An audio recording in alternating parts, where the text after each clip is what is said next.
Yo vengo del otro lado también. Sí, a mí también me tocó ahorita muchísimo tráfico. Bueno, muy buenas tardes a ustedes, una sincera disculpa por el retraso. Quiero comentarles que tenemos nosotros ahora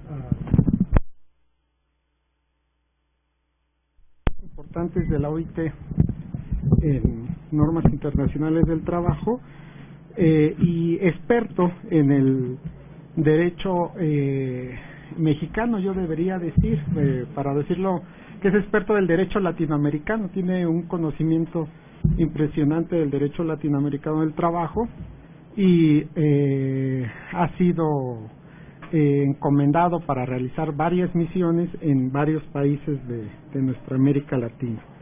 Voy a señalar algunas cuestiones muy breves. Es egresado de la Facultad de Derecho de la Universidad Católica Andrés Bello, de Caracas, Venezuela. Tiene estudios de especialidad en la Universidad Autónoma de México y de doctorado en la Universidad Autónoma de Madrid. Ha realizado el curso de especialización para expertos latinoamericanos en problemas del trabajo y relaciones laborales. Es un curso que se realiza en el Centro de Formación Profesional de la Organización Internacional del Trabajo, que tiene sede en Turín, y es un curso muy bonito porque las clases ya no son así, eran en Turín una semana en la Universidad de Bolonia y una semana en la Universidad de Castilla-La Mancha. Entonces era uno de los cursos para expertos latinoamericanos más interesante que tenía la Organización Internacional del Trabajo. El doctor Humberto Bellasmil es especialista principal en Derecho del Trabajo en el Servicio de Relaciones Laborales y de Empleo de la OIT en Ginebra, que es la ocupación actual de él desde el 2006. Anteriormente se desempeñó como especialista principal en legislación laboral, relaciones de trabajo y diálogo social de la Oficina Subregional de la OIT para Centroamérica, Panamá, República Dominicana y Haití, con sede en San José, Costa Rica. Tiene un número muy importante de distinciones académicas, obras muy importantes sobre apuntes de derecho colectivo del trabajo, negociación y conflictos, tripartismo y derecho del trabajo, la reforma laboral en 1997, diálogo social y concertación social en Venezuela.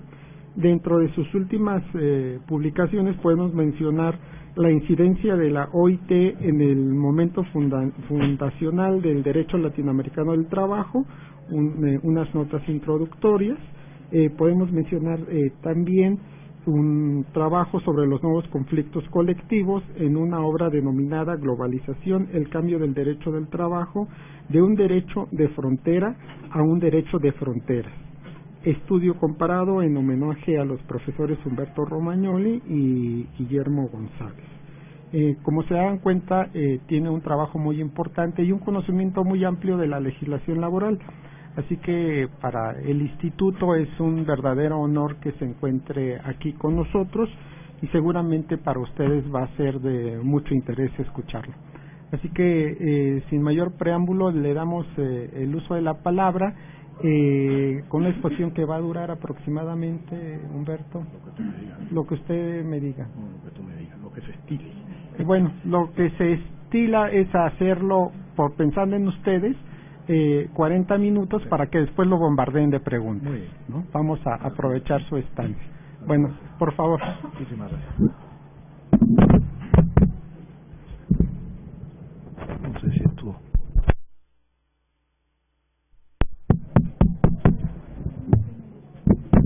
No tiene sonido. Pero sí se está... ¿Se escucha? Bueno. Tengan ustedes muy buenas tardes.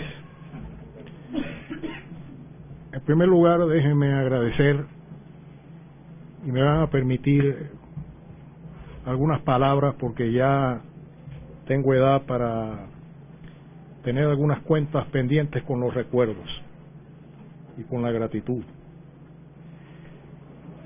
Mi querido Alfredo, yo no merezco esa cosa tan generosa que tú me dedicas.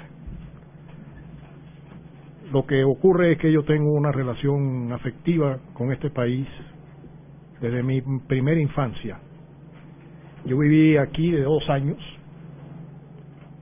Yo fui hijo de un médico que murió, que vino a hacer pediatría aquí en el hospital infantil de la Ciudad de México, que después del terremoto del 85 se cayó y lo reconstruyeron, gracias a Dios.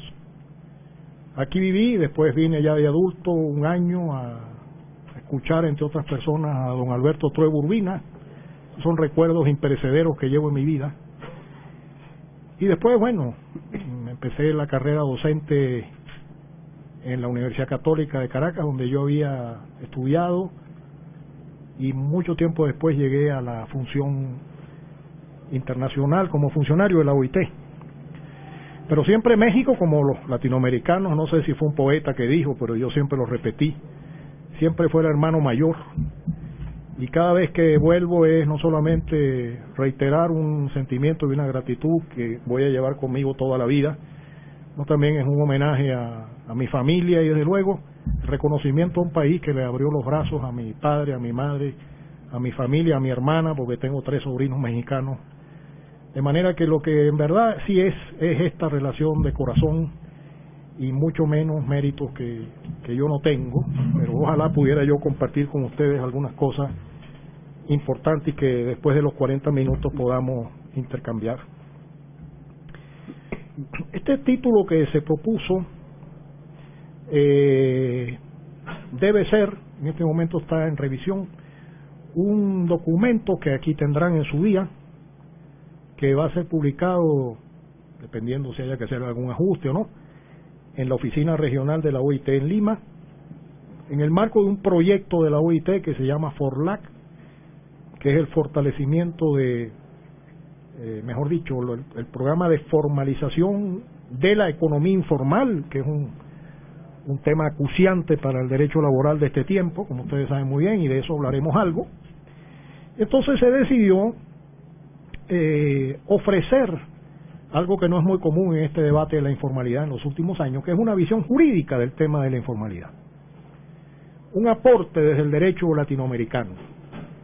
Porque, para bien o para mal, el tema de la formalización de la informalidad, que es un asunto estratégico para la OIT y que es un programa que la OIT desarrolla muy activamente en estos últimos años, tiene una incidencia fundamental en los países nuestros, pero añadidamente ha sido un tema, mal que bien, y no lo estoy criticando, donde el protagonismo ha sido de los economistas, los sociólogos, los estadísticos, la gente que estudia el mercado de trabajo. Pero soy de la impresión de que aquí hace falta una visión desde el derecho laboral también, y desde el derecho laboral latinoamericano. Y para poder dar una visión del derecho laboral latinoamericano, yo creo que hay que repensar y volver a contar o recrear o recordar lo que fue el pasado del derecho laboral latinoamericano. Y aquí permítame empezar a plantear algunas tesis abiertas a la discusión y al intercambio, como es lógico, no tienen nada definitiva. La primera es, y ahora hablo como funcionario de la OIT, estoy persuadido de que esta organización, que va a cumplir un siglo dentro de 5 años, en el año 2019, esta organización llega a su primer siglo de vida. Tuvo en la América Latina, y vamos a hablar de eso ahora un rato, una región que fue fundamental para la fundación de la OIT, para la vida de la OIT, y en una perspectiva comparada después de 95 años, yo creo que poca gente dudaría de que si en alguna región del mundo esta organización tuvo influencia fue precisamente en la tierra de nosotros. De luego, esto no es casual, esto tiene circunstancias históricas que voy a explicar inmediatamente. Tiene una tesis que yo sostengo un origen mexicano que voy a tratar de demostrar.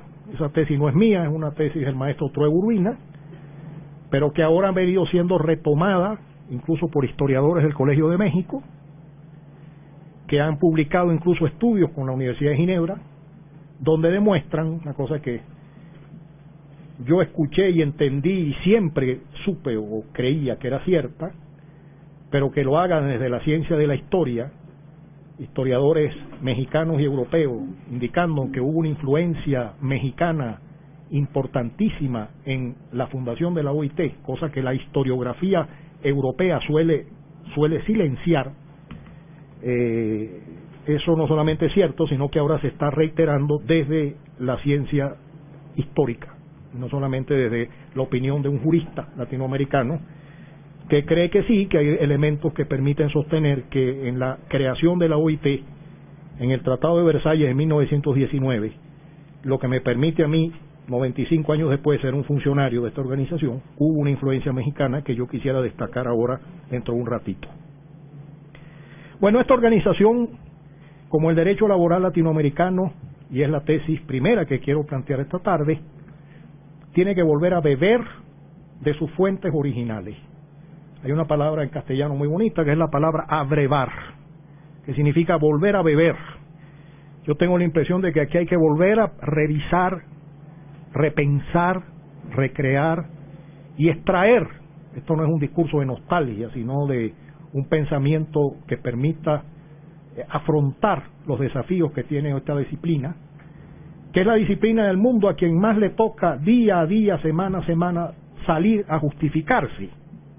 Eso no le pasa a otras disciplinas jurídicas, al derecho laboral sí, porque son 30 años de discurso donde se acusa al derecho laboral de ser el culpable de una falta de flexibilidad en el mercado laboral que afecta el empleo y que entonces distorsiona el mercado de trabajo. Esto lo han escuchado ustedes muchas veces. Pues hay una ofensiva en ese sentido que tiene décadas y posiblemente por eso el derecho laboral ha tenido que salir a justificar lo que otras disciplinas no han tenido que hacer. Por eso es que le propongo una brevísima visita al pasado y al presente del derecho laboral latinoamericano para terminar hablando de las vicisitudes de la relación de trabajo. ¿Qué le está pasando al tema de la relación de trabajo? ¿Qué pasa desde las normas internacionales o qué no pasa? Porque eso es un tema que al que la OIT llega tarde, posiblemente de manera insuficiente. Esta es la historia de la recomendación 198 del año 2006 sobre la relación de trabajo, sobre la cual creo que tendremos tiempo de hacer un intercambio. Pero bueno, es el único instrumento de la OIT después de 95 años que se ocupa de regular aquello que soporta la arquitectura del derecho laboral nacional e internacional, que se llama la relación de trabajo. Esa relación jurídica por la cual surgen trabajadores y empleadores, pudo regularla la OIT apenas en el año 2006, es decir, prácticamente a las puertas de cumplir su primer ciclo. Sobre eso también creo que volveremos. Entonces permítame ir desarrollando algunas ideas para ver si esto que acabo de sugerir como tesis se justifica o no se justifica. El siglo XIX, fue el marco que sirvió de referencia al nacimiento del derecho latinoamericano del trabajo. Surgieron dos ideas que con el tiempo vivieron, influyeron y que cimentaron la posibilidad del surgimiento del derecho laboral latinoamericano a partir de una etapa que es la etapa de codificación que este humilde servidor ubica en un año virtuoso de la disciplina para nosotros los latinoamericanos, que fue 1931. ¿Por qué es un año virtuoso? Porque fue el año de la Ley Federal del Trabajo. En México fue el año del Código de Trabajo de Chile, pero fue el año de una legislación, y si en algún país de la América Latina esto se puede decir con convicción, es en México. Fue el año de la ley del contrato de trabajo, que fue posiblemente el instrumento legislativo más importante de la Segunda República Española, que se dictó en 1931. ¿Por qué digo esto? Pues bueno, porque 5 años después, en 1936, estalla la guerra civil. Muchas gracias. La guerra termina en el año 39 y la República Española en el exilio vino a tener sede en la Ciudad de México. El general Cárdenas no reconoció a la fuerza franquista, rompe relaciones diplomáticas que se reanudan después de la muerte de Franco en 1975, y por tanto una pléyade de juristas, científicos, artistas, grandes juristas, quiero insistir, vinieron a México, de manera que la reivindicación que yo hago de la ley de la República, la ley de contrato de trabajo, posiblemente se acepte como tesis en muchas partes, pero poderlo decir aquí, creo que tiene una simbología muy especial. Esas dos ideas que surgieron entonces en el contexto del surgimiento del derecho laboral latinoamericano fueron la figura del contratante protegido, fueron como las terminologías que se pusieron de moda en aquel momento. En el fondo lo que venía a decir era que había un desequilibrio entre los sujetos de la relación jurídico-laboral, hasta que sale un señor que se llamó Antonio Ferreira Cesarino Jr. y acuñó una frase que pasó a la historia, que ustedes escucharon hablar muchísimas veces, y Alfredo Sánchez más que yo, la figura de los hiposuficientes. En el fondo era todo el cimiento ideológico para fundar un derecho protectorio, un derecho tutelar, un derecho tuitivo, etcétera, y poder preparar el momento en que el contrato de arrendamiento de servicios se desprendía de las codificaciones civiles y nacía con derecho propio el derecho del trabajo. Un profesor de la Universidad de Oxford que se llama Hugh Collins, que posiblemente nunca vino a la tierra de nosotros, acuña una frase, esto mucho más reciente, que es muy feliz en mi criterio. Dice, en el fondo, esa siempre fue la vocación del derecho del trabajo. Esta idea de un derecho de tuición, de equilibrio, la idea del derecho tutelar, del derecho protectorio, etcétera, etcétera. En ese marco nace el derecho laboral latinoamericano. Pero hablar de derecho laboral latinoamericano supone, en primer lugar, tomarse una licencia, que yo admito estarla tomando, pero no tal licencia, dice eso hay que justificarlo. Primero, que hay un derecho laboral latinoamericano. Yo creo que sí. Y creo que sí, en tanto y cuanto lo que voy a decir ahora se justifique o no. Creo que hay un derecho laboral latinoamericano porque se puede intentar una caracterización que valga desde México hasta las Pampas argentinas sin desconocer las vicisitudes del surgimiento del derecho laboral en cada uno de nuestros países.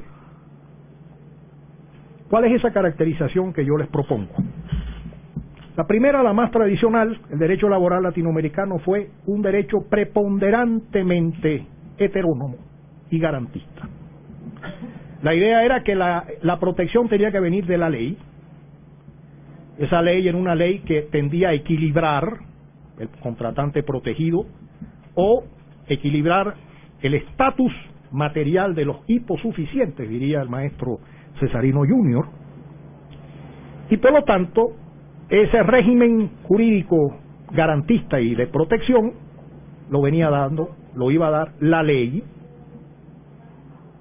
Si el régimen fue preponderantemente heterónomo, no fue preponderantemente autónomo, entre otras cosas porque el sindicalismo tardó en consolidarse y por segunda razón, porque la idea de la libertad sindical, entendiendo que el corazón de la idea de la libertad sindical tiene que ver con la autonomía colectiva, tardó en llegar unas décadas después.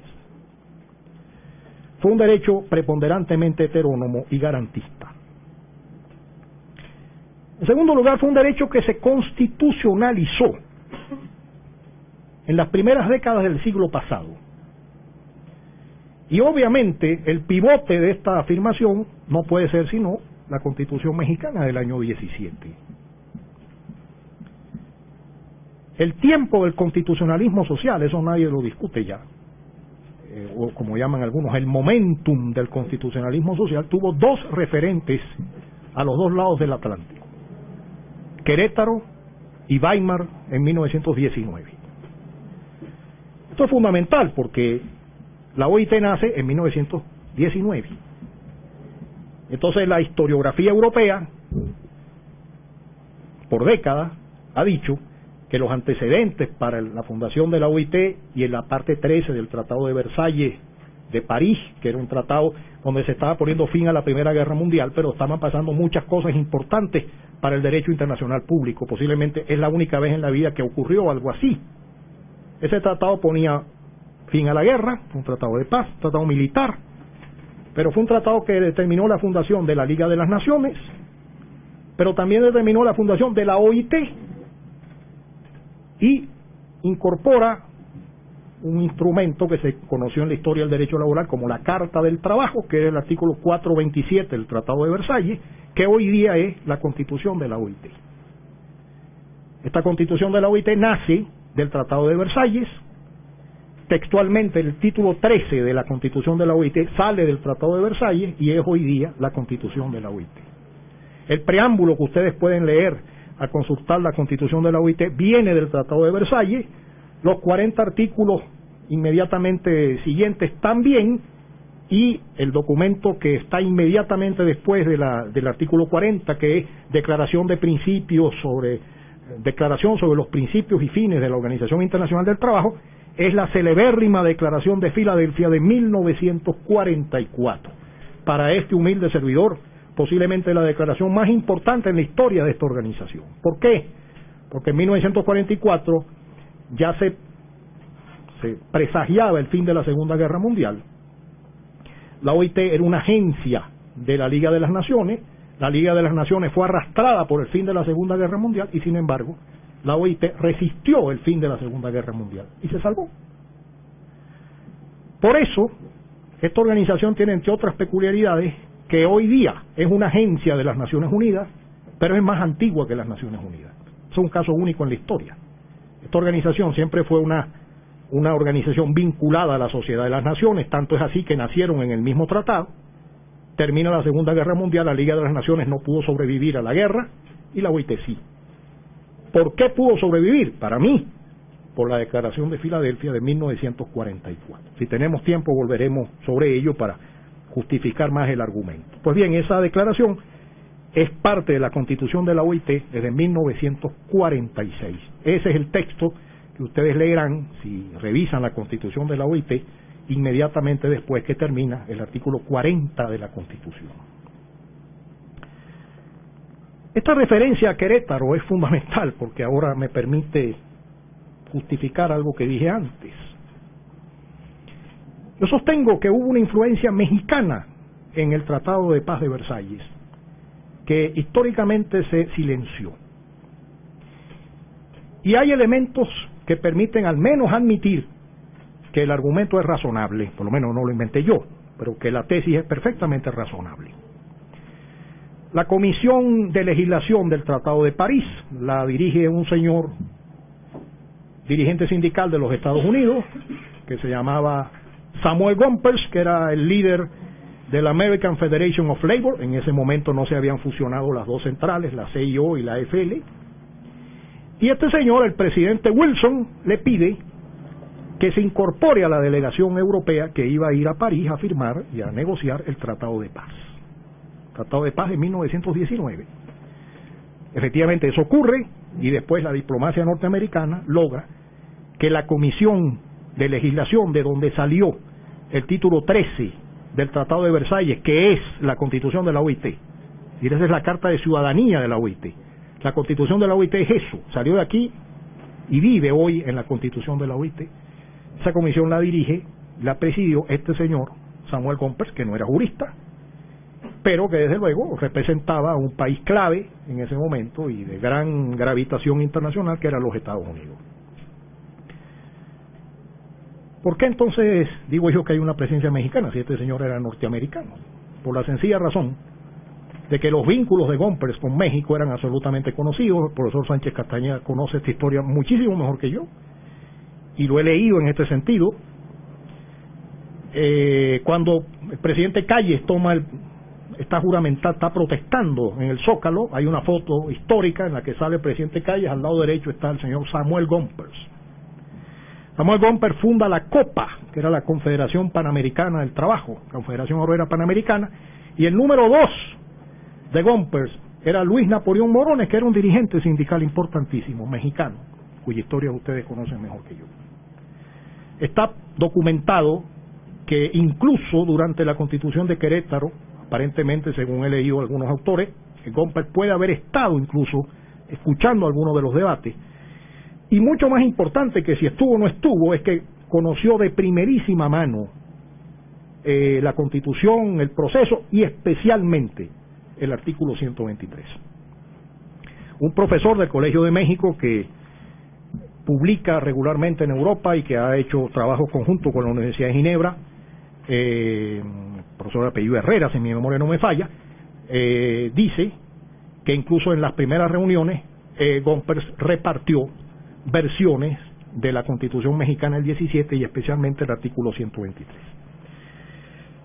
Pero lo que para mí justifica más esa influencia es un ejercicio que yo le escuché al maestro Trueba, que en paz descanse, siendo ya muy anciano, que un día me dijo, yo tenía 23 años, me dice, si usted coloca aquí la carta del trabajo, que iba yo a soñar que yo terminaría siendo funcionario de la OIT, y pone al lado el artículo 123, usted puede hacer correspondencias, y efectivamente las correspondencias son tan frecuentes y reiteradas, que no creo yo que sea posible que no haya una influencia directa, textual, literaria, cuando usted revisa la Carta del Trabajo que está en la Constitución de la OIT y por lo menos 10 ordinales del artículo 123, en temas como jornada, salario, libertad sindical, etcétera, etcétera.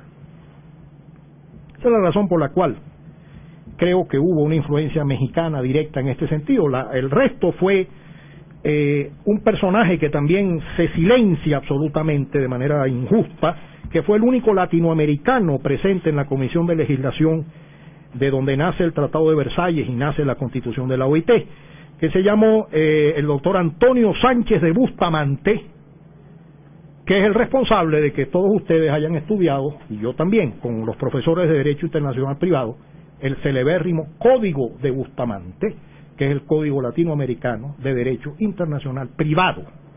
Ese código se llama así por el profesor Sánchez de Bustamante, que era el decano de la Universidad, de la Facultad de Derecho de la Universidad de La Habana en 1919 y integró la delegación cubana en 1919 y fue el único latinoamericano que se sentó con Gompers en la comisión de donde nace la Constitución de la OIT.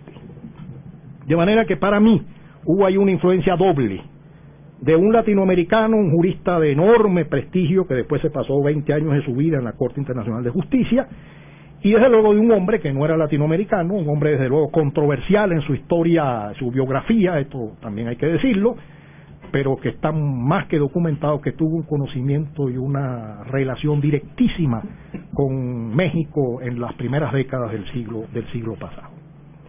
Digo esto porque este derecho se constitucionalizó en las primeras décadas del siglo pasado. En tercer lugar, fue un derecho que se levantó sobre dos basamentos, que ahora precisamente es lo que está en el debate de la discusión. De un lado, el paradigma de la subordinación. El derecho laboral latinoamericano históricamente fue el derecho del trabajo de los trabajadores subordinados. Y entonces ocurre que cuando sobrevino una crisis de la noción de la subordinación, entonces eso terminó acarreando una crisis del derecho laboral latinoamericano. Y entonces tomaron fuerza una serie de tesis que vinieron a cuestionar la razón de ser del derecho, la idea de que ya no tenía sentido un derecho de garantías y de equilibrio, que lo que había era que dejar a las fuerzas del mercado la ordenación del mercado de trabajo, etcétera, etcétera. Ese debate se dio 70 años después, porque inicialmente el derecho laboral latinoamericano se levanta sobre el paradigma de la subordinación. En cuarto lugar, fue un derecho reglamentista al extremo, con tendencia a la regulación en detalle. Por eso en la América Latina no tenemos tradición de códigos laborales o leyes marco del trabajo. Eso es una tradición más bien europea. La idea de que mejor es hacer una ley marco, una ley de principios, una ley de preceptos y después delegar a la vía reglamentaria la regulación específica. La tradición latinoamericana no fue esa. ¿Por qué habrá sido así? Hay muchas tesis, yo voy a decirles que me parece más sugerente. Hay quien dice que nosotros fuimos muy reglamentistas y detallistas porque en el fondo lo que teníamos en el cerebro era la tradición de la legislación indiana. Y hay autores que hablan de un derecho social indiano. Estoy hablando, por ejemplo, del profesor Alejandro Unzaín, un celebérrimo jurista argentino, que dijo que había habido un derecho laboral, un derecho social indiano, cuya principal característica era que era absolutamente detallista. Otra cosa es que se cumpliera o no en ese sentido. Pero dice que esa tradición reglamentarista del derecho laboral latinoamericano posiblemente traiga razón de lo que fue la influencia entre nosotros del derecho social indiano. Pero en quinto lugar, el derecho latinoamericano nació y creció con una muy fuerte influencia de la legislación internacional del trabajo, a partir de la creación de la OIT. Por eso el año 17 es un año muy importante, porque en el año 17 la OIT no había nacido, y sin embargo la constitucionalización del derecho laboral se dio aquí, y desde aquí viajó a los países del sur, y también a Centroamérica y al Caribe. Pues lógicamente, para la primera década del siglo pasado, estábamos muy lejos todavía de la idea de las garantías sociales y de constituciones que regularan a ese rango los derechos laborales y muchísimo menos los derechos laborales de naturaleza colectiva.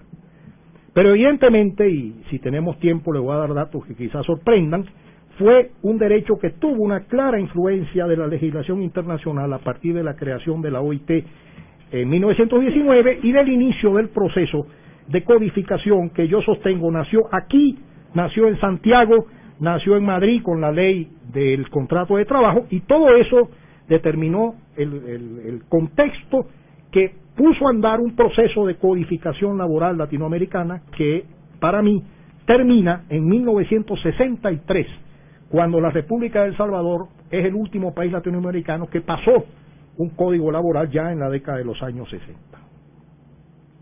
Fue un derecho de algún modo mimético, si se le mira en una perspectiva regional. Esta idea no es mía. Eso lo decía el maestro de la Cueva en su celebérrimo Derecho Mexicano del Trabajo de 1939, que estaba comentando ahorita con un joven que tuvo la gentileza de traerme hasta acá. Decía él, eso explica que las materias de regulación y las orientaciones generales iniciales fueran al menos en un primer momento coincidentes. Los términos de regulación, los institutos de regulación. Había una gran interconexidad, y lógico, la interconexidad era que hubo dos códigos que tuvieron una gravitación determinante. La ley federal por el norte, el código chileno por el sur, y en el medio, ¿por qué la ley de la República? Porque la ley de la República fue lo que justificó los primeros libros de derecho laboral o de materias análogas que llegaron a la América Latina. Esos libros llegaron comentando ¿qué legislación comentaban? Lo que podían comentar, la ley del contrato de trabajo de la República del año 31. El célebre libro de Alejandro Gallarfolk, un jurista que enseñó en Buenos Aires, y no sé si allá murió, catalán, un gran jurista que después emigró después de la guerra civil y salió al exilio, escribe un libro que se llama Derecho Español del Trabajo. Bueno, ese libro, que era de lo primero que llegó a la América Latina, estoy hablando en los años 28, 29, 30 del siglo pasado, ¿qué podía comentar en su libro Derecho Español del Trabajo? La Ley de la República de 1931. Y eso fue lo primero que los maestros laboralistas latinoamericanos pudieron leer, empezando por el doctor Rafael Caldera, el presidente de mi país muchos años después, que escribe un célebre Derecho del Trabajo teniendo 27 años, y cuando usted revisa la bibliografía, pues a quién cita, a Gallarfolk, a García Oviedo, pues no podía citar a más nadie porque no llegaban libros todavía del otro lado del Atlántico. Por eso es que creo que esta interconexión es para mí un rasgo del derecho laboral latinoamericano. Déjeme decir los dos últimos rasgos para poder justificar hablar de un derecho latinoamericano del trabajo. Un derecho que comenzó por la regulación de la jornada de trabajo y los accidentes de trabajo. Teoría o legislación que rápidamente, con la influencia francesa, se desarrolló en la América Latina, inspirada en la teoría del riesgo profesional. Déjenme darle un dato, lo digo con profundo cariño por Panamá. Se está cumpliendo este año 100 años de la Ley Sexta de Panamá. La Ley Sexta fue la primera legislación panameña del trabajo. Se sancionó 6 meses después que el primer barco pasó por el canal de Panamá. Estamos conmemorando este año 100 años de la apertura del canal de Panamá y 100 años de la Ley Sexta de 1914. Esa era una ley muy cortita, pero esa ley estableció la jornada laboral de 8 horas, 1914, 5 años antes de que el convenio 1 de la OIT sobre tiempo de trabajo en la industria hablar de la jornada laboral de 8 horas.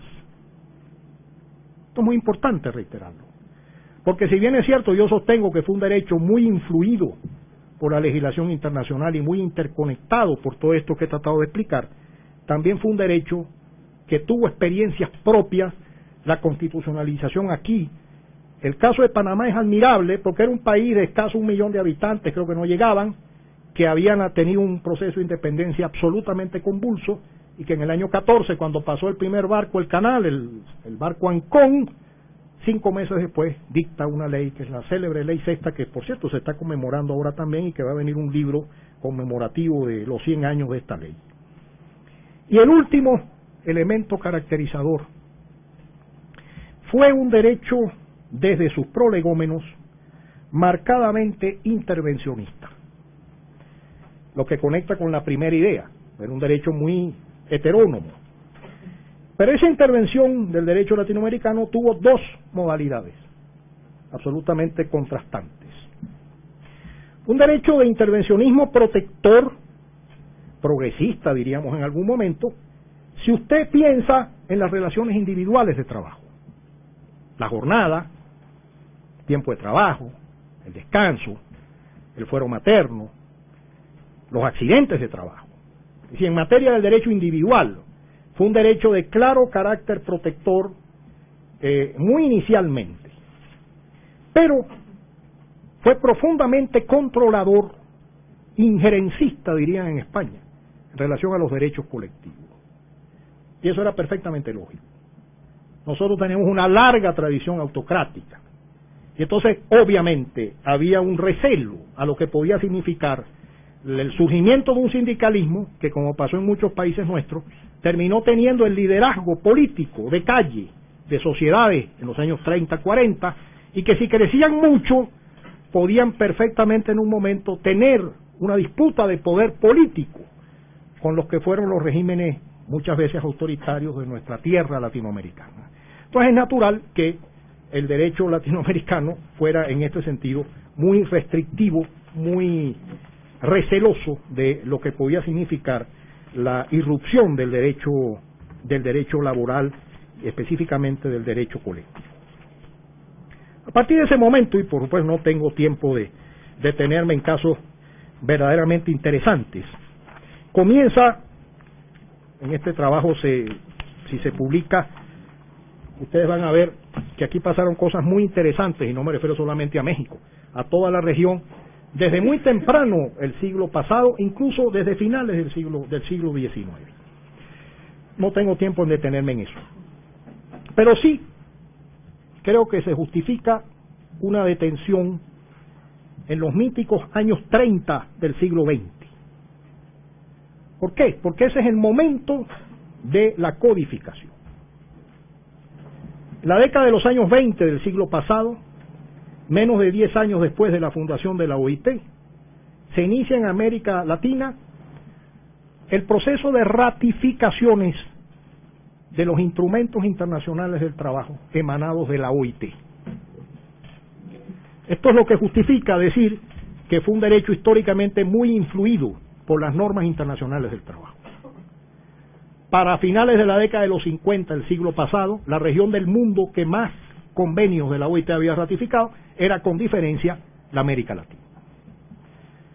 Piensen ustedes en esto, que es muy interesante en mi criterio, para justificar una afirmación de hace un rato, que si no se justifica, alguien podría decir, bueno, eso lo dice un latinoamericano, habla bien de su tierra. Cuando la OIT nace con el Tratado de París de 1919, el 40% de los Estados miembros que le hicieron nacer eran países de la América Latina. ¿Por qué no había países africanos? Porque el proceso de descolonización no había empezado. Entonces, cuando usted ve los firmantes del Tratado de Versalles, no hay países africanos. Pero hubo ausencias muy notorias en ese momento. Y la más importante fue México, que no firma el Tratado de Versalles de 1919. ¿Por qué? porque México no fue invitado a la conferencia de París. Y eso fue un agravio diplomático que se resuelve en 1931, el mismo año de la Ley Federal del Trabajo, cuando México llega a la OIT como miembro, 11 años después de 1919.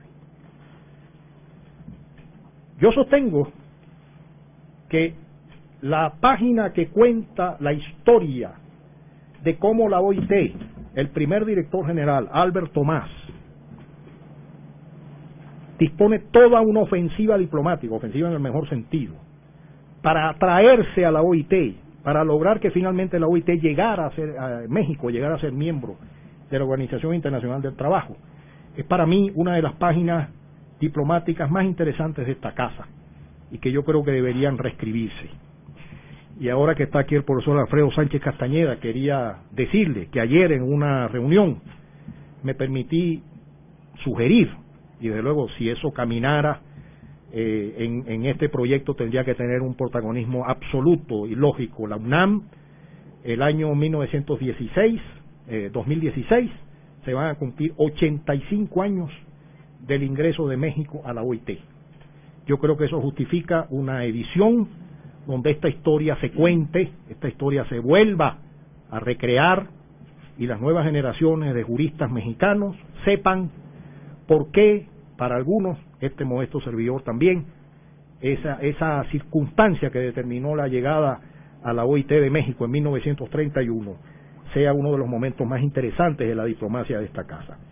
El primer director general fue un francés que se llamó Albert Tomás, entendió la significación de que México llegara a ser miembro de la OIT, lo logra en 1931, siendo canciller, un personaje sin el cual el derecho internacional público latinoamericano no se puede entender, que fue el canciller Genaro Estrada, el fundador de la doctrina Estrada, nada más y nada menos, era el canciller de México cuando en 1931 finalmente México llega a ser miembro de la Organización Internacional del Trabajo.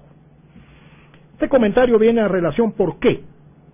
Porque a partir de los años 20 del siglo pasado, un poco antes del inicio de la codificación, los países latinoamericanos comienzan un proceso de ratificación masiva de instrumentos de la OIT. Hay casos absolutamente interesantes porque son posiblemente únicos, acaso en el mundo entero. El Uruguay nunca tuvo código de trabajo. El Uruguay fue el caso más clásico, típico de una visión abstencionista del rol de la legislación en relación al trabajo, al derecho de los individuales y al derecho colectivo. Entonces, ¿cuál fue el derecho laboral uruguayo? No lo tuvo, claro que lo tuvo. ¿Lo tiene hoy día? Claro que lo tiene y es muy rico. Lo que pasa es que nunca tuvo un código, nunca tuvo una ley federal, nunca tuvo una ley general del trabajo, etcétera. Fíjense qué caso interesante, que en un momento de 1926, un día el Uruguay ratificó 30 convenios de la OIT, del 1 al 30. Eso mismo pasó en Nicaragua. ¿Qué quiero decir con esto? Que no solamente hubo una región como la nuestra donde las ratificaciones fueron muy frecuentes y el ranking mundial de ratificaciones siempre era favorable a la América Latina, sino que además se dio otro fenómeno muy interesante, que es que en muchos países la ratificación de convenios de la OIT fue una ratificación en bloque de instrumentos. Estoy pensando en Nicaragua, por ejemplo. Bajo la dictadura de Somoza, el régimen somocista en la década de los 30 ratifica 30 convenios de la OIT, y lo mismo estaba haciendo la República Oriental del Uruguay, que no era, por cierto, para nada un gobierno militar, ni muchísimo menos. El elemento de la ratificación de los convenios de la OIT explica con mucho esta idea de la influencia del derecho de las normas internacionales en el surgimiento del derecho latinoamericano del trabajo. A partir de los años 30 comienza el proceso de ratificación. Ese proceso de ratificación fue un proceso recurrente y, digo yo, de onda larga. Porque a partir del año 31 usted puede hacer una secuencia. No pasaron 4 años sin que un país latinoamericano pasara un código de trabajo.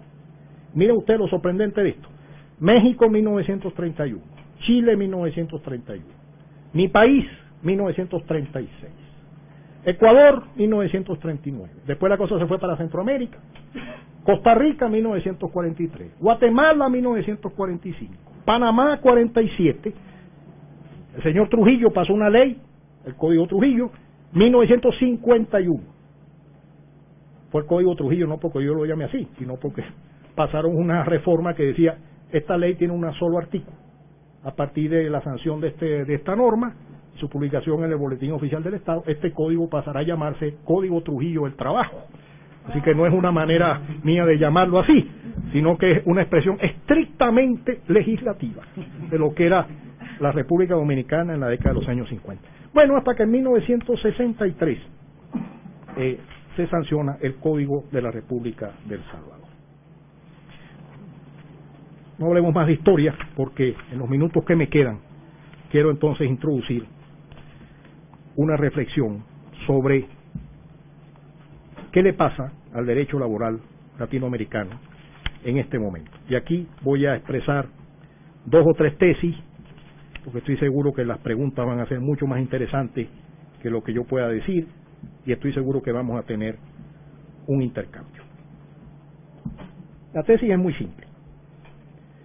Hay una relación de trabajo en un momento iniciático que vive unas vicisitudes que nos lleva a lo que para mí es el debate crucial que tiene que enfrentar el derecho laboral de la América Latina.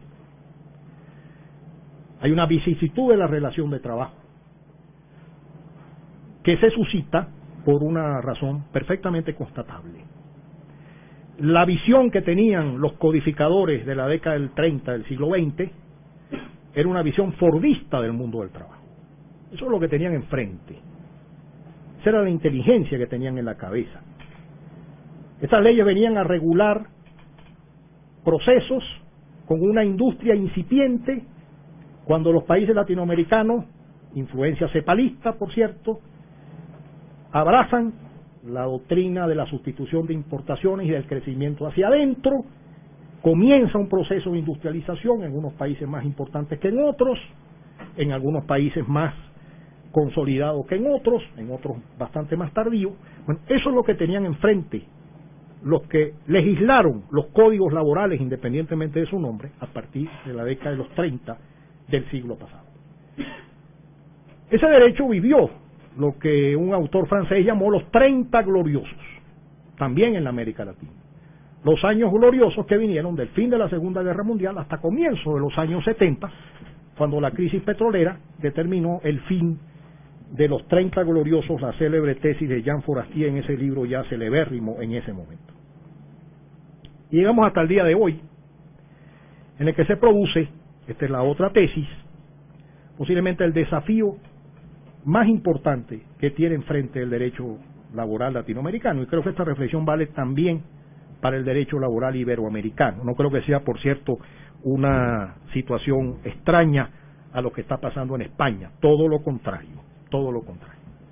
Lo que está pasando hoy día es que hay una marcada dualización del mercado de trabajo, donde el segmento del trabajo protegido tiende a reducirse de una manera peligrosa, no solamente en relación a la tutela de aquello que fue un derecho garantista, un derecho protector, etcétera, etcétera, sino incluso peligrosa en clave de una gobernanza democrática. Alguien dirá, bueno, esas son palabras muy diplomáticas, seguramente. Esto en cristiano lo que quiere decir es que si no hay gobernanza en el modelo de relaciones laborales, usted va a tener que apelar a relaciones laborales autoritarias, porque los colectivos se tirarán a la calle, dirigidos por sindicatos, sin sindicatos, motu propio, por una orientación política, por las razones que sean. Y si no, vean lo que está pasando en España y vean cómo esa tesis de que había una Europa de dos velocidades terminó siendo cierta. La crisis de Grecia, la crisis de Portugal, la crisis de España. Yo acabo de venir de la Universidad de Sevilla, donde me hacen el honor una vez al año invitarme a dar clase. El paro laboral en Sevilla es el doble de la media española, estamos hablando de alrededor del 40%, 38-40%, pero el paro juvenil en Sevilla y en las Islas Canarias y yo soy venezolano, por tanto vengo de la 8ª isla del archipiélago canario, es el triple de la media europea. Y estamos hablando de las generaciones jóvenes que no tienen ninguna posibilidad de acceder a puestos de trabajo. Eso que está determinando que haya una expulsión progresiva de trabajadores del ámbito del sector protegido al trabajo no protegido. Y esa expulsión progresiva, permanente, que está haciendo crecer el segmento del trabajo no protegido y está haciendo reducir el ámbito del trabajo protegido, está, a mi modo de ver, produciendo disfunciones muy serias, no para el derecho laboral, sino para un sistema de protección social donde la seguridad social juega un papel determinante. No soy experto en el tema, pero me parece que es obvio pensar que si el trabajo protegido sigue cayendo en cuanto al espacio de regulación, los modelos solidarios de seguridad social serán historia porque no tendrán manera de financiarse, para que vean que un problema está perfectamente conectado con el otro. Y entonces, termino, para que conversemos. Yo comencé diciendo que esta hoja que ustedes ven aquí, y que ya la tendrán cuando esto se publique, está pensado para una reflexión sobre el tema de la economía informal. Problema que a la OIT ocupa decididamente en este momento. ¿Por qué razón? Porque según los estudios estadísticos de la OIT, en los últimos años, ahora el ritmo de crecimiento bajó, pero en los últimos años hubo un crecimiento del empleo en la América Latina, incluso por encima de la media de muchos países europeos, entre ellos España, por ejemplo. Pero lo que esos mismos estudios estadísticos dicen también es que el crecimiento del empleo se suscitó fundamentalmente en el sector de la economía informal. Y cuando usted pregunta en esta organización qué es la economía informal, entonces ahí prepárese a escuchar unas cuantas versiones distintas, porque no hay acuerdo. Si usted le pregunta a un estadístico qué es la economía informal, puede estar midiendo como trabajo informal cosas que a un laboralista posiblemente no le parecerían. Y al revés, si a un laboralista le preguntan, ¿usted qué piensa cuando le mencionan el término economía informal? Posiblemente va a pensar en autónomos, pero el laboralista agudo dice, pero también pienso en los falsos autónomos, y pienso en los externalizados, y pienso en que hay externalizados informales que pueden estar en la cadena de producción con el sector formal, y hay una conexión obvia entre la economía formal y la economía informal. Y entonces los latinoamericanos acuñamos un término para la historia del derecho laboral que es el término tercerización. Término equívoco en mi criterio, pero eso no importa, porque como decía el profesor Romagnoli, las palabras que tienen éxito es porque de ordinario lo merecen. A mí me parece que el término es un poco equívoco.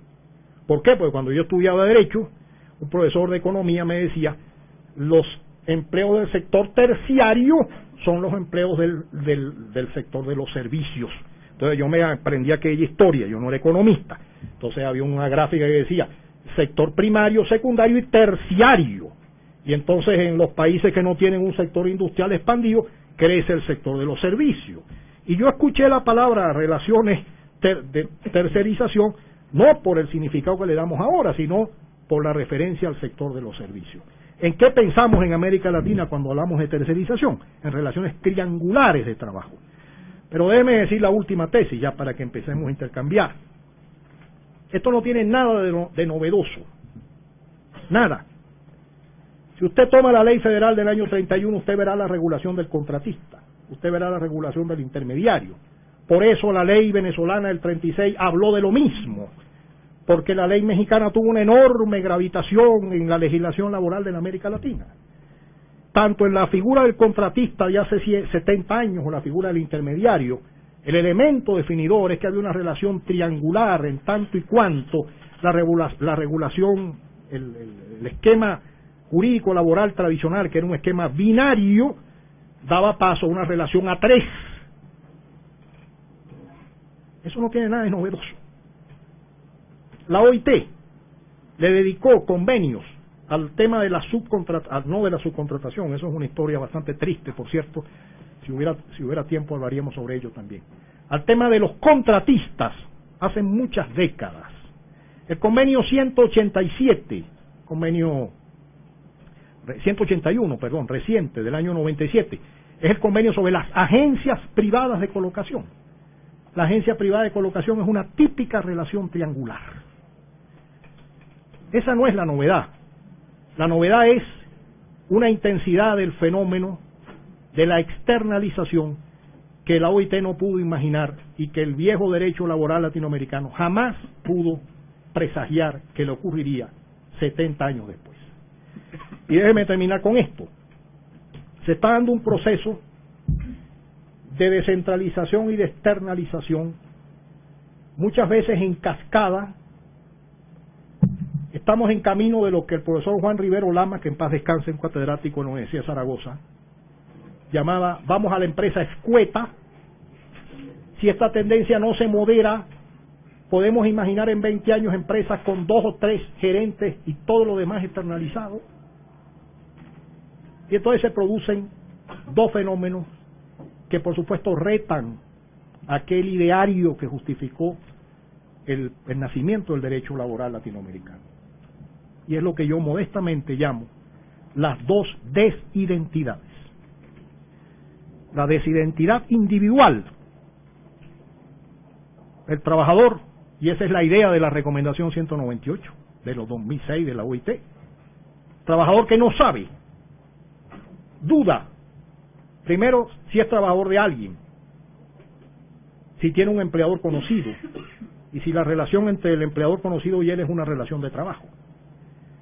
Y la otra desidentidad, que es la desidentidad colectiva, porque en el sector donde se expanden modalidades ingobernadas de externalización, y no voy a decir nada que ustedes no sepan, la incidencia sindical tiende a un debilitamiento peligroso. ¿Y por qué peligroso? Porque cuando a mí me enseñaron hace muchos años las primeras lecciones que escuché sobre la libertad sindical, escuché a alguien decir que si usted quiere medir el carácter democrático de un modelo de relaciones laborales, el primer problema jurídico que tiene que plantearse es el régimen de la libertad sindical. Por eso, y termino, el convenio 87 de la OIT, que es Derecho Interno Mexicano, de 1948, el día que se adopta, le hizo decir a un jurista que se llamaba Paul Romadier, que después fue el hombre que estuvo a cargo, el equipo que redactó nada más y nada menos que la Declaración Universal de los Derechos Humanos, que se sancionó 6 meses después del convenio 87, en diciembre de 1948. Paul Romadier dijo: en el fondo el convenio 87 no es el convenio de la libertad sindical, esto es un verdadero convenio sobre la democracia. Y era lógico, usted estaba acabando la guerra, usted tenía que desmontar el régimen de los fascismos europeos con su sindicalismo corporativo, y para eso tenía que juridificar no solamente el reconocimiento de los derechos laborales, sino dar una plataforma jurídica de garantía a esas organizaciones sindicales que iban a salir de la ilegalidad, a fundarse, a crecer, a afiliar trabajadores para ser efectivamente, como fueron, un actor político determinante en lo que fue después de la Segunda Guerra Mundial, lo que este autor francés llamó los 30 gloriosos. Bueno, yo me quedo hasta aquí. Le ruego me disculpen el haber tratado de plantear tantas ideas, seguramente con poca secuencia, pero bueno, quería hablar de muchas cosas, posiblemente hablé de muchas menos de las que hubiera querido, y ahora ojalá me hicieran la gentileza de intercambiar, intervenir, disentir, acordar, cualquier cosa. Me encantaría que pudiéramos conversar a partir de ahora. Muchísimas gracias por su atención y me han hecho un enorme honor esta tarde. Muchas gracias.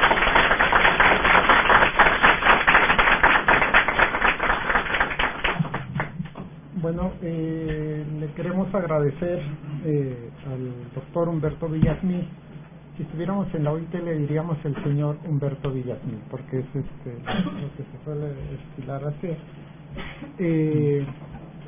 Por supuesto que fue muy rica su intervención y muy sistematizada, ¿no? Que haya estado el día de hoy aquí con nosotros vas a salir con la idea de que hay 8 características que tiene el derecho laboral en América Latina, ¿no? Hay 8 características del derecho laboral en América Latina y una gran crisis que es el origen fundacional pues del derecho laboral en América Latina, ¿no? Que es justamente la crisis de la noción de subordinación, la crisis de la noción de relación de trabajo que va implícita la noción de subordinación laboral. Entonces, a partir de esos dos elementos, pues nosotros podemos, en verdad, haber adquirido un conocimiento muy importante. En el caso de América Latina, pensar cuál es el desafío que se tiene enfrente. En el caso mexicano, pues estos 8 elementos del derecho latinoamericano del trabajo, pues encontrarlos muy presentes y muy vivos. Yo solamente comento del derecho intervencionista. Eso lo vimos en nuestra pasada reforma laboral, porque el 80-90% de la reforma laboral se enfocó al derecho individual del trabajo, y el 10% de la reforma laboral no quiso tocar el derecho colectivo, justamente porque el Estado no quería perder el control, ¿sí?, de pues las relaciones colectivas de trabajo en nuestro país. Así que esa característica del derecho latinoamericano del trabajo la vemos muy presente, y si ustedes se acuerdan, en aquellos meses del 2012, paradójicamente lo que más se discutía era el derecho colectivo, y fue lo que menos se cambió. Entonces, los 8 elementos están muy presentes en la legislación mexicana. El tema de la crisis de la noción de subordinación está muy presente, porque ¿cuál es la explicación que nosotros encontramos para decir que el 40% de nuestros trabajadores no tienen no están cubiertos por el derecho al trabajo? ¿Cuál es la explicación que nosotros encontramos para decir que el 60% de los trabajadores en México no tienen seguridad social? Entonces, justamente por esta pérdida de identidades, que en el contexto mexicano y quizás en el contexto latinoamericano implica justamente la crisis de la noción de subordinación con sus características. El profesor Villasmil muy bien empezó hablando de FORLAC, este programa de OIT para la economía informal. O sea, la creación de empleos en este país, ¿dónde se da? En el sector informal, ¿no? ¿Dónde está empleada el 60% de la población económicamente activa en México? En el sector informal, ¿no? Entonces ahí tenemos ese elemento. Aquellos, con ese análisis fino que comentaba nuestro invitado el día de hoy, aquellos trabajadores formales pues quizás están sujetos a una externalización, es decir, no conocen quién es su empleador, ¿no? O una empresa les paga y trabajan para otro, con lo que implica trabajadores con ingresos reducidos, ¿no? Y que implica la generación de este fenómeno contemporáneo, que son trabajadores pobres. Entonces la gente buscaba trabajar, y teniendo trabajo, bueno, tenía, digamos que podía vivir, ¿no? Ahora no, a pesar de que una persona trabaje, no necesariamente le va a alcanzar para vivir. De ahí que en el caso mexicano sea muy interesante la informalidad, porque yo digo, pues si voy a tener, si no me van a dar mis prestaciones laborales completas, o si voy a tener el mínimo de prestaciones laborales, si voy a tener una jornada de 8 horas, si voy a tener que ir 5 días a la semana al trabajo, pues prefiero el sector informal, ¿no? Entonces aquí en el caso mexicano la informalidad tiene otro tipo de connotación. Y por otro lado, no es un tema propiamente que se aplica a México, pero el tema de las nuevas empresas tecnológicas, quizás son empresas que no externalizan trabajadores, pero porque no lo necesitan, ¿sí? esta gran empresa de WhatsApp que se vendió en miles de millones de dólares, no tenía más allá de 20 trabajadores, no necesitaba más. Entonces, estas características del derecho al trabajo latinoamericano y el tema de la relación de trabajo, evidentemente colocan en crisis a nuestro derecho, aunque hay legislación que puede inspirar, ¿no? Lo señaló muy bien desde el 98, el libro de Alain Supiot, ¿de 98 o de 2000? Bueno, tiene dos libros. Creo que tú estás pensando en la crítica al derecho al trabajo. Ajá, y después en el libro 98. Pero tiene uno que ahora que lo nombraste, colectivo. El colectivo, y tiene un libro que no acaba de salir, es un libro del 2011, que los invito a adquirirlo, y te lo voy a mandar. Ya lo tengo. Que se llama El espíritu de Filadelfia. Yo tengo la convicción de que esa es la obra más lúcida, más inteligente que yo he leído en muchos años sobre lo que está pasando en el mundo de las relaciones laborales globalizadas. Un debate, una reflexión lúcida de un hombre que maneja el derecho europeo, el derecho internacional, la historia de una manera rigurosísima, ¿no? Pero bueno, ya lo tienes. En el 98, el libro que coordina Alain Supiot, encargado por el libro blanco. El libro blanco, encargado por la Unión Europea. Por la Unión Europea, en donde él habla justamente de esta nueva legislación de los trabajadores que son medio subordinados, ¿no? Que son parasubordinados según la legislación italiana, sí. o que les llama la legislación española, holandesa y alemana, trabajadores independientes económicamente subordinados. Quizás ahí hay una gran puerta para no centrarse propiamente en ver cómo rescatamos la noción de relación de trabajo, sino de subordinación, sino, como lo decía Alain Supiot desde ese momento, cómo nos planteamos otro derecho del trabajo. De ahí de que empezar a hablar de derecho del empleo en su propia obra. Entonces son elementos interesantes a estudiar, sobre todo en el caso mexicano, porque hay un incremento exponencial, yo diría, del trabajo independiente económicamente subordinado. Desconozco la realidad de otros países latinoamericanos, pero en el caso de México, pues nosotros tenemos se ha calculado a millones de trabajadores que se dedican a vender productos por catálogo, ¿no? O que se dedican a vender tarjetas telefónicas que ustedes los ven todos los días en la calle, o se dedican a vender un producto determinado en la calle, que son trabajadores independientes, ¿no es cierto? Y así los contratan, aunque en realidad tienen una dependencia económica de su primer proveedor.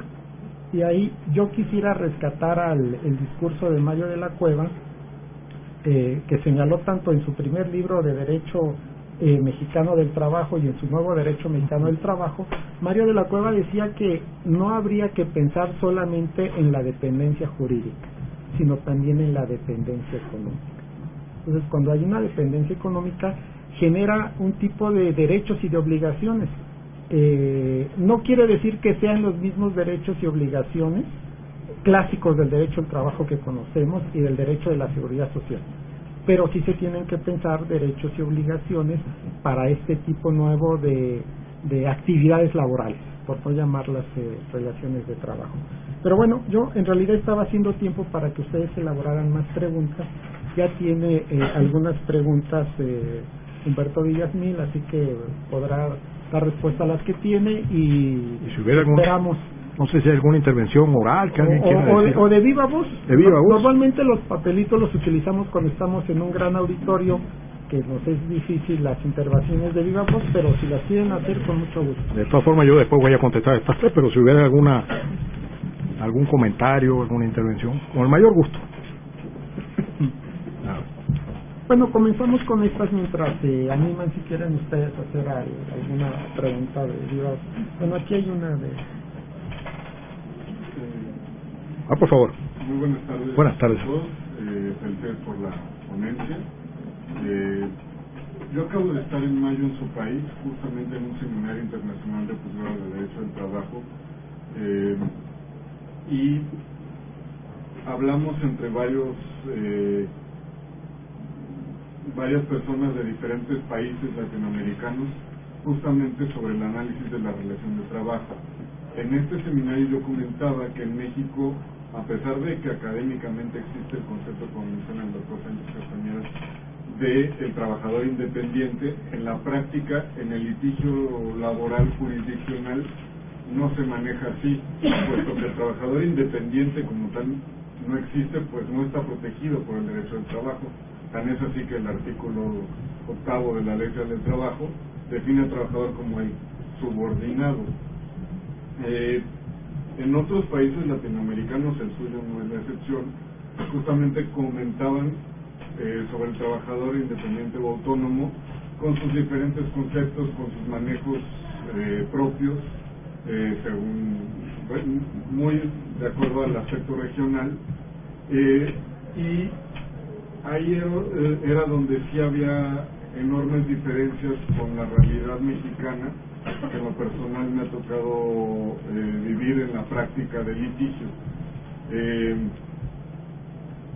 Uno de los grupos más vulnerados en este aspecto de la informalidad son los conocidos como trabajadores, personas freelance, principalmente los medios de comunicación, que justamente son trabajadores en todo el sentido de la palabra, pero en cuanto al derecho no son reconocidos como tales y no tienen acceso a la seguridad social.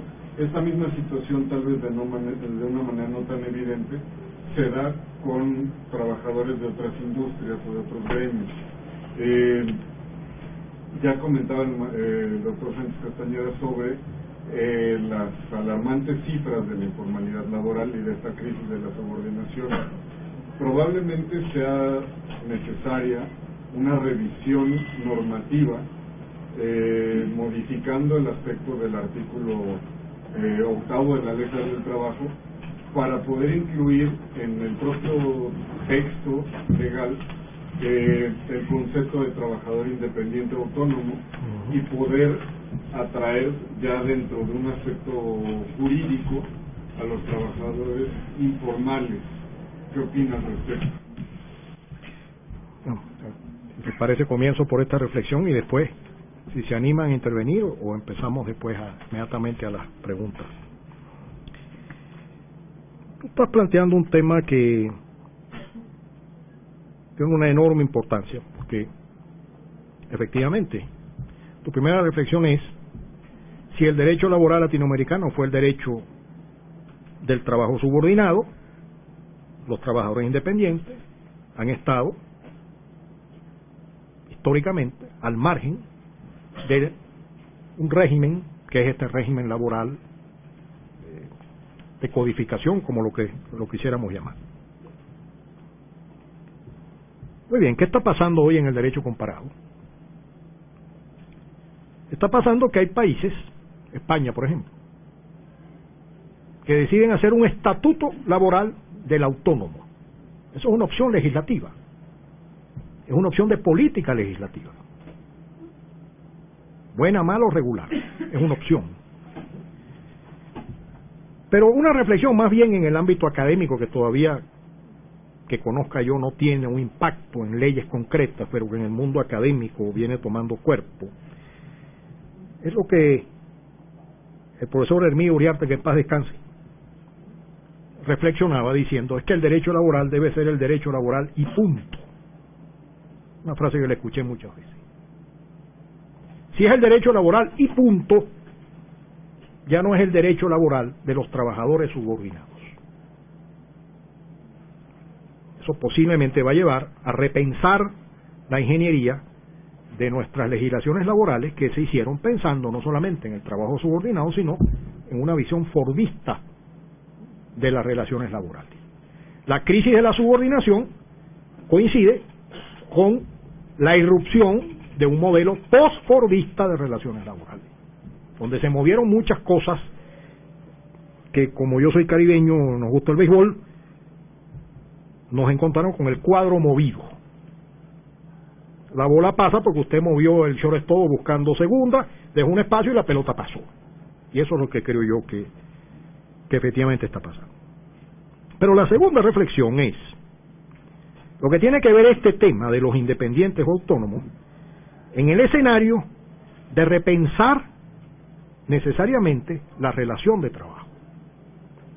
Por una razón muy sencilla, porque muchos independientes o autónomos son falsos autónomos desde el momento en que tú haces un ejercicio interpretativo en el que tomas, en los términos de la recomendación 198, que seguramente en ese evento que tú mencionas se habló de ella, y citaba el profesor Marín Quijada con más razón y mérito, porque el mérito fundamental de ese instrumento es de él.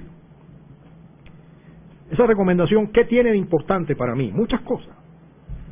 La primera vez que una norma internacional habla de relaciones laborales ambiguas o encubiertas. Está hablando de la relación de trabajo y de sus vicisitudes. Si usted me pregunta, dice, mire, señor Villasmil, ¿cuál cree usted que fue el principal aporte de la recomendación 198? Yo te diría, el haber colocado por primera vez en una norma internacional, sujeta, por tanto, al control de aplicación de la Organización Internacional del Trabajo, lo que la doctrina laboralista de siempre llamó los indicios de la laboralidad. ¿Estoy diciendo yo que la OIT inventó los indicios de la laboralidad? De ninguna manera. Usted lea el libro del profesor Leon Kahn, que yo pude leer hace muchísimos años, décadas, cuando la editorial Aguilar, si no me falla la memoria, de España lo tradujo. El célebre derecho laboral de Leon Kahn explicaba los indicios de la laboralidad, y este es un libro que puede haber sido escrito en los años 60 del siglo pasado. Por eso digo, esto no tiene nada de novedoso. La novedad es una irrupción de un fenómeno tan determinante que dualiza el mercado de trabajo y que hace que el sector no protegido crezca todo y cada día con una reducción peligrosa del ámbito del sector efectivamente protegido. Entonces, la recomendación 198, lo que sí es su mérito, es ordenar en el párrafo 13, A y B, por primera vez en una norma internacional, los llamados indicios de la laboralidad. Pero esto de los indicios es una novedad, tampoco es una novedad. Lo que puede ser novedoso es ver cómo se construyen los indicios. Esa es otra cosa distinta. Porque cuando la ley federal mexicana del año 31 dijo, se presume la relación laboral entre el que presta un servicio y el que lo recibe, eso pasó a la ley de mi país 5 años después. Ahora, esa presunción, ¿con qué funciona? Según la recomendación, con los indicios. Y dice la recomendación, deberá establecerse una política legislativa que determine la presunción de la existencia de la relación de trabajo si se da uno o varios de estos indicios, y por primera vez en una norma internacional tú los ves ordenados en la letra A y en la letra B del párrafo 13 de la recomendación 198. Ese es el tema. Por eso es que efectivamente hay trabajadores independientes y podemos pensar en un estatuto autónomo de los, por supuesto que sí, pero tengo la convicción de que hay que hacer un ejercicio previo que limpia un poco el campo de discusión, o dirían los futbolistas, los que saben de ello, limpia el medio campo, que es hacernos la pregunta demasiado simple pero demasiado trascendente, si cuando estamos hablando de autónomos estamos de verdad frente a autónomos o a falsos autónomos. Porque yo no soy estadístico, pero no tengo la menor duda que si se hace una medición estadística concertada por los expertos en estadística de lo que es el segmento de la economía informal, supongo que nadie va a dudar de que un componente importante del empleo que se da en el sector tiene que ver con los que dicen ser autónomos, aparentan ser autónomos, pero posiblemente no lo sean si usted comienza a ver la relación de trabajo en la perspectiva de los indicios. Pero bueno, después te voy a dejar mi dirección para que sigamos intercambiando, ojalá me permitan la alegría de que mantengamos el contacto después. Primera pregunta: ¿cuál es el país latinoamericano que más convenios ha ratificado y si se refleja en su derecho positivo? No podría dar una respuesta, tendría que ver las estadísticas, pero sí puedo decir en perspectiva general Les puedo decir lo que pasaba en los años 50. Fíjense qué curioso. Porque en un trabajo que el profesor Sánchez Castañeda tuvo la amabilidad de mencionar, que está en la web, que se llama la influencia de la OIT en el surgimiento del derecho laboral latinoamericano, yo cito a un grandísimo jurista cubano que fue funcionario de la OIT, para mí un personaje legendario, que se llama el profesor Efrén Córdoba Cordobés. Les voy a mencionar apenas una cosa que hacen que este hombre para mí sea una leyenda. En el Congreso Mundial de Derecho Laboral, que se celebró en mi país en el año 1985, yo era muy joven, apenas empezaba la docencia, y yo fui a ver aquellas figuras legendarias, pues, lleno de miedo, tomando notas, no conocía a ninguno. El profesor Córdoba tuvo una ponencia central de ese congreso, que fue un congreso importante. Hasta ese tiempo, lo que pasaba en esos congresos tenían una enorme incidencia. Tengo la sensación de que eso se ha perdido. En ese tiempo todavía uno revisa y cita las ponencias centrales, y voy a nombrar una de ellas. La ponencia del profesor Efrén Córdoba se llamó Las relaciones de trabajo atípicas. Estoy hablando del año 85. El profesor Córdoba era profesor de Derecho Laboral de la Universidad de La Habana. Se fue de Cuba después del año 59. Y él publica un libro que yo he revisado con profunda admiración, se llama Derecho Cubano del Trabajo. Yo nunca se lo he preguntado porque lamentablemente apenas 2 veces en mi vida hablé con él y por poco tiempo. Pero yo me imagino que ese era el libro con el que él le daba clase a sus estudiantes de la Universidad de La Habana. Y en ese momento dice, para esta fecha, 1950, el país que más convenio había ratificado en aquel momento era la República de Cuba. En general, yo no puedo decir cuál es el que más ha ratificado, porque tendría que ir a la estadística que tiene la OIT, que además es pública y la pueden ustedes consultar. Hay una base de datos que se llama NORM, como norma sin A, NORM, LEX, como norma, le quitan la A, LEX con una X, y ahí pueden ver convenios por países, le da el clic y le salen cuántos ha ratificado cada país en ese sentido. Ahora, la segunda parte de la pregunta es enormemente importante. ¿Y cómo se ha reflejado eso en su derecho positivo? Este es otro gran problema para el derecho laboral latinoamericano. Porque tú dirás, bueno, usted tiene rato diciendo que esta fue la región del mundo que más convenios ratificó, entonces nosotros deberíamos tener una legislación laboral absolutamente en línea con las normas internacionales, casi que un mundo virtuoso. Y hay que decir, no, mire, la cosa no es tan así, déjeme ahora decir las cosas que no suenan tan bien. La primera, la crisis, el déficit en la América Latina nunca fue históricamente el de ratificación de convenios. El gran déficit latinoamericano fue su gran déficit de aplicación. Pero eso no lo dice el señor Villasmil, eso lo dicen los órganos de control de aplicación de la OIT. Pero el segundo problema que está insinuado en esta pregunta de Esteban Puerta es que hay que considerar que durante posiblemente 50 años del siglo pasado, posiblemente más, nosotros tuvimos un tiempo donde las tesis dualistas para explicar un fenómeno que es absolutamente determinante, ¿cuál es la relación entre el derecho interno y la norma internacional? Bueno, ese problema no se puede explicar sin resolver cuál es la jerarquía del instrumento, primer problema, en el derecho interno. Segundo problema, si hay un acoplamiento o incorporación automática del instrumento al derecho interno. Esto pasa en los países de régimen monista,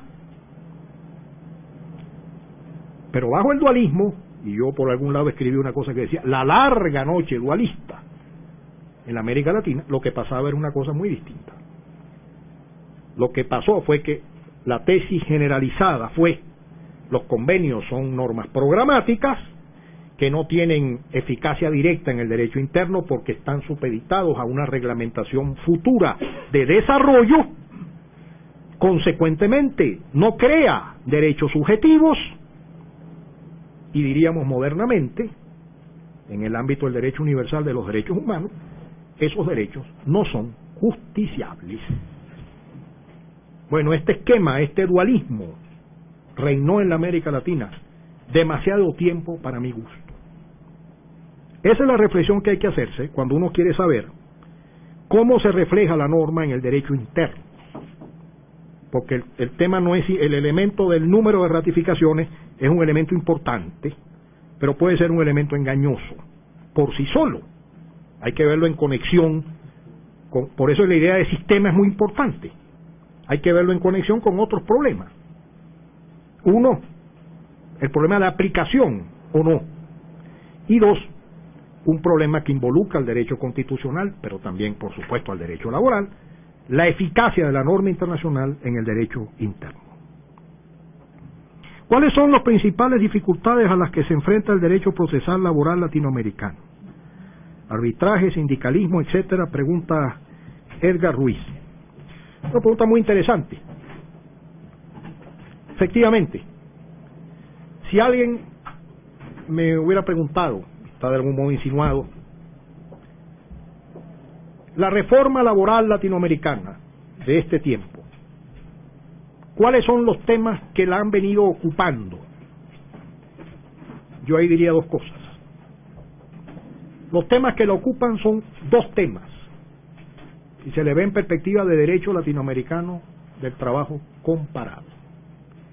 Le está ocupando el tema de las relaciones triangulares, por eso en Perú pasaron una ley que se llama Ley de Tercerización, por eso el presidente Tabaré Vázquez en el Uruguay sancionó una norma sobre las relaciones triangulares mediadas por agencias privadas de colocación. Por eso en Chile la presidenta Bachelet en el año 2006, si mi memoria no falla, pasó una ley que regula subcontratación y las agencias privadas de colocación. Quiere decir que hay una tendencia. ¿Cómo se resolvió en el caso mexicano en la reforma del 2012? Por supuesto, eso no me corresponde a mí juzgarlo, pero es evidente que eso fue un tema que estuvo ahí gravitando y se resolvió o no se resolvió, se dejó, etcétera. Eso lo determinarán los actores mexicanos en este sentido, pero es para mencionar lo que eso ha significado. Déjeme darle un caso que es un caso posiblemente único en el mundo. La incidencia de las cooperativas de trabajo asociado en Colombia llegó a una dimensión que significó pasar una ley, la ley, si mi memoria no me falla, 1942 creo que se llama, del año 2009, 2010, que acuña una terminología que cuando las diga estoy seguro que se van a sorprender, porque francamente eso no tiene ningún antecedente en el derecho latinoamericano, porque supongo que esta categoría que van a escuchar ustedes ahora es de origen canónico. Y alguien dirá, ¿y qué tiene que ver el derecho canónico con el derecho laboral? Tiene mucho que ver. Esta norma viene a decir, la norma principal de esa ley que pasaron dice que no es posible externalizar vía empresas de trabajo, cooperativas de trabajo asociado, aquellas actividades, y esto es lo curioso, misionales de la empresa. Yo nunca en mi vida había oído esas actividades misionales, yo había escuchado y había escrito sobre el núcleo duro de la actividad empresarial. Pero ¿qué es lo que está de fondo? Que como acaba de decir Alfredo, escuchándolo a él, yo me recordé del profesor Rivero Lamas. Esa es la tesis de la empresa escueta. Si todo es externalizable, y entonces inventan la categoría de actividades misionales, claro, todo el mundo entiende lo que se quiere decir ahí. Evidentemente, quizás alguien podría decir, mire, yo lo hubiera llamado de otra manera, pero perfecto. Probablemente eso nos lo planteamos en el mundo académico y en Colombia todo el mundo sabe lo que quieren decir con actividades misionales. Ese es el primer tema de reforma laboral en América Latina. Pero el segundo tema es precisamente que involucra esta pregunta. La segunda tendencia reciente es la reforma procesal laboral. Países que han reformado sus juicios, sus modelos de proceso laboral en los últimos años. Venezuela en el año 2002 y a partir de ese momento lo hizo el Uruguay, lo hizo el Perú, lo hizo Chile, lo hizo Colombia y la más reciente, que yo en esa sí yo pude dar una opinión porque lo conocí muy de frente porque viví muchos años en Centroamérica, es la reforma procesal laboral de Nicaragua del año 2012. Y posiblemente en unos meses, estén pendientes, van a tener ustedes la reforma procesal laboral de Costa Rica. Efectivamente, para mí hay una segunda tendencia de reforma laboral moderna en la América Latina, que es la reforma del proceso.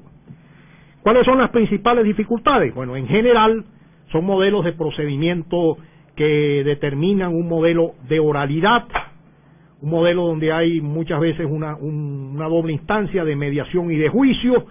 Es obvio que si usted pregunta en México y hace la misma pregunta en la Argentina, le van a decir hay una gran saturación de procesos en los órganos judiciales, hay una lentitud, y si a alguien le interesa el tema de los derechos humanos, reflexionará sobre cómo puede haber tutela judicial efectiva con un proceso atascado que no termina de salir, etcétera, etcétera. Efectivamente, ¿la respuesta es la mera oralidad? Yo me imagino que no. La respuesta es oralidad, es mediación, es por supuesto más recursos al Poder Judicial para resolver los conflictos laborales. Puede que yo esté acometiendo una ingenuidad, porque si me pregunta usted, y Edgar Ruiz me dice, ¿y usted tiene alguna preocupación adicional sobre este tema de la reforma procesal laboral? Por supuesto que la tengo. ¿La tengo por qué?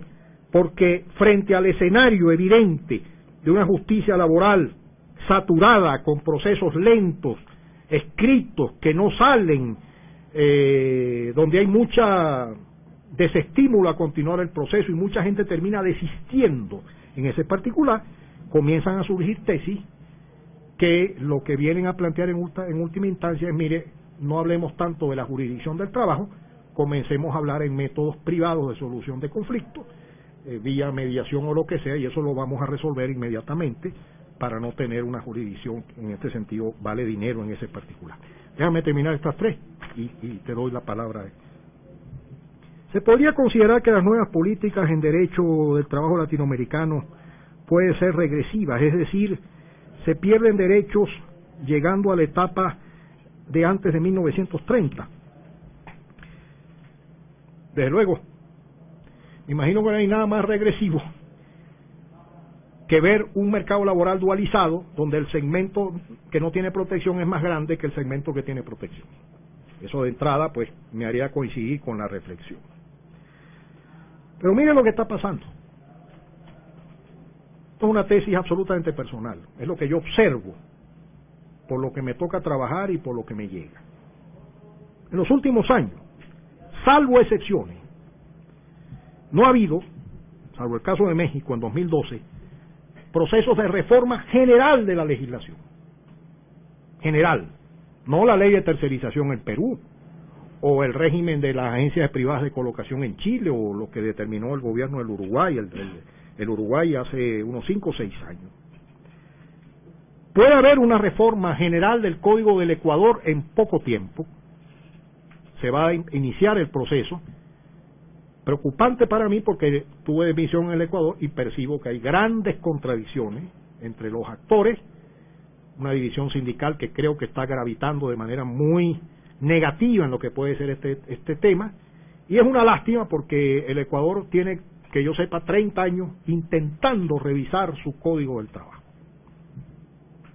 Pero dicho eso, casos particulares, a mí me da la impresión de que las propuestas de reforma general han perdido fuerza en los últimos años. ¿Por qué? Y aquí está la tesis que yo sostengo. Puede ser atrevida, pero no tiene nada de atrevida. Quiere ser sugerente, quiere incentivar una reflexión. Simplemente porque las legislaciones laborales se están reformando solas. ¿Qué quiero decir? Si los llamados a ser regulados por la legislación, llamados de verdad a ser regulados por la legislación, tienden a ser menos, en los hechos se está produciendo una reforma que nadie sancionó ni nadie decretó cuando el segmento del trabajo protegido se achica de una manera peligrosa y desde luego inconveniente. Eso es lo que para mí explica que en los últimos años, y esto es muy distinto a los años 90, los años 90 se conoció en la América Latina en el derecho laboral comparado como el tiempo de la flexibilidad, Todo el mundo admite que comenzó en Colombia con la célebre Ley 50 del año 90, y eso más o menos abarcó todo el año 90, todos los años 90 del siglo pasado. En este momento yo tengo la sensación de que uno no ve demasiados procesos de reforma general, porque posiblemente, le contestaría a Verónica Nava, más de uno está viendo que las legislaciones se están reformando solas, sin tener que pagar el costo político de una reforma, porque se suscita un fenómeno donde el ámbito del trabajo protegido está tendiendo a reducirse de una manera inconveniente. La OIT está preocupada por los embates de las nuevas políticas empresariales respecto a los métodos de contratación laboral. Pregunta Luis Israel Andrade, creo que Lemos, perdón si me equivoqué. ¿El problema de la contratación laboral preocupa a la OIT? Por supuesto. Pero esto que estamos hablando son simplemente embates empresariales. Yo creo respetuosamente que eso es una forma inconveniente de plantearse el problema. ¿Por qué? Porque a la OIT le interesan empresas sostenibles, que reconozcan derechos, que promuevan trabajo decente. Eso es lo que ustedes le escuchan decir a la OIT. Y es normal que así sea, y que un funcionario que pase por aquí lo diga, y si viene otro colega dirá más o menos lo mismo con otras palabras. Fíjese usted, la recomendación 198 del año 2006, que hemos mencionado varias veces, dice textualmente que lo que esa recomendación dispone no se puede interpretar, estas son palabras mías, como que está descalificando o desconociendo las relaciones civiles y mercantiles auténticas, genuinas, creo que es la palabra que usa, en el ámbito de la empresa. ¿Qué quiere decir con esto? Que es perfectamente razonable que una empresa tenga relaciones laborales que concurren con relaciones civiles o mercantiles, que es perfectamente razonable que algunas actividades que no tienen que ver con su núcleo duro de actividad, la empresa las externalice. La OIT no condena la relación triangular, porque entonces tendría que empezar a revisar un número importantísimo de convenios que hablan de la relación triangular, empezando por el convenio de las agencias privadas de colocación.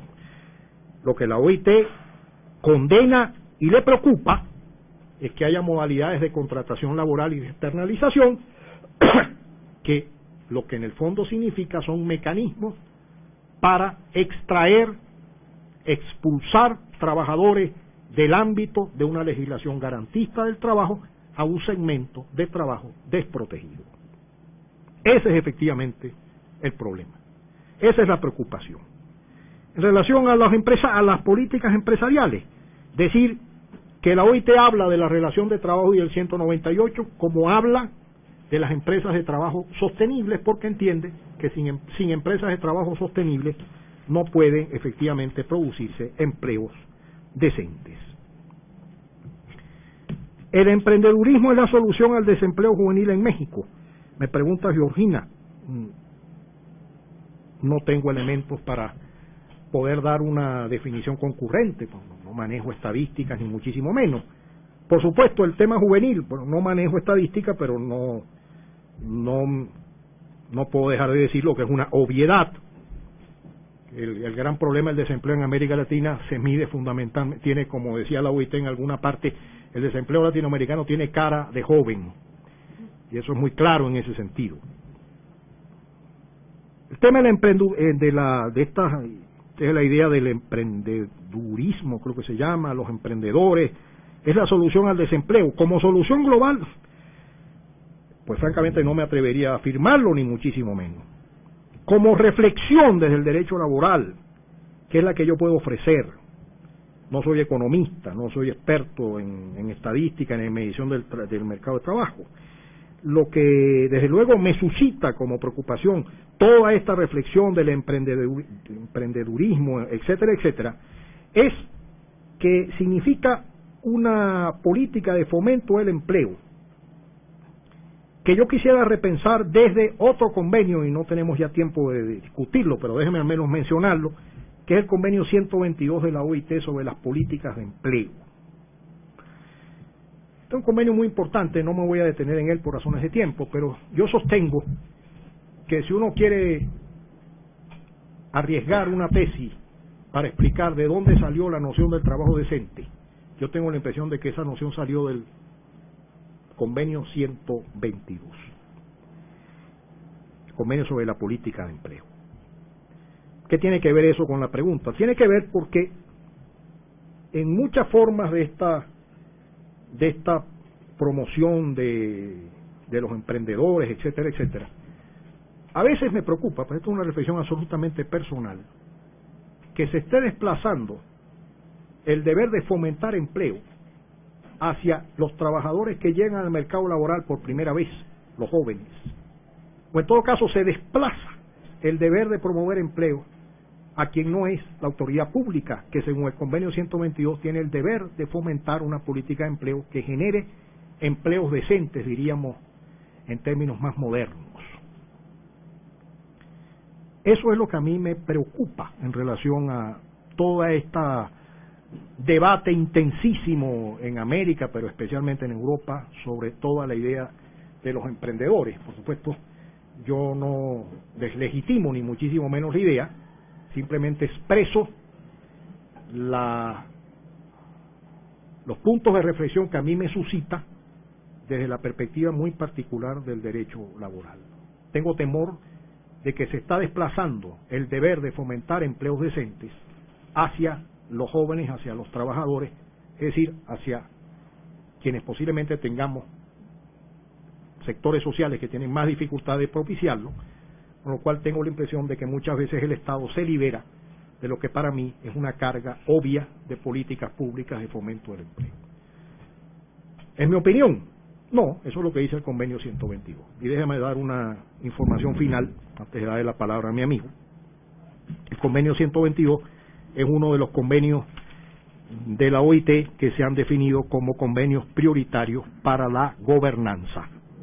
Son 3 convenios prioritarios para la gobernanza: el 122 sobre la política de empleo, el 81 sobre la inspección del trabajo y el 144 sobre la consulta tripartita.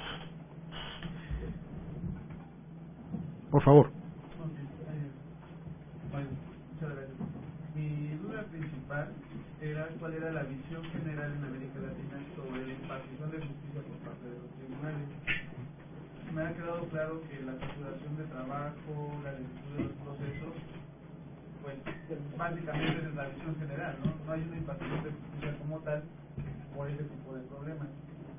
Ahora mi duda es, Venezuela, su país, es uno de los países que en términos cortos puede emitir, por ejemplo, un laudo.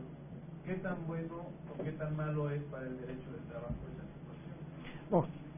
No sé la idea, he escuchado eso no solamente a ti, sino otra vez no sé dónde estaba y alguien me habló de lo mismo, del laudo. La reforma procesal laboral de mi país se da en el año 2002. Yo salí en el año 2001 a ser funcionario de la OIT en Centroamérica, de manera que yo no fui un actor de esa reforma procesal. Ya no litigué más, litigué hasta el 2000, y no puedo dar una visión de quien fue un actor procesal de la reforma. Pues la reforma venezolana es una reforma de un esquema muy simple. El proceso venezolano es un proceso escrito, lento, con una legislación que venía de los años 40, etcétera, etcétera, y es una reforma que lo que viene a decir es una cosa muy sencilla. Hay 2 jurisdicciones en el ámbito de la jurisdicción del trabajo: la jurisdicción de mediación o de autocomposición y la instancia de juicio, en este sentido. ¿Cuál es el esquema? El esquema es muy simple.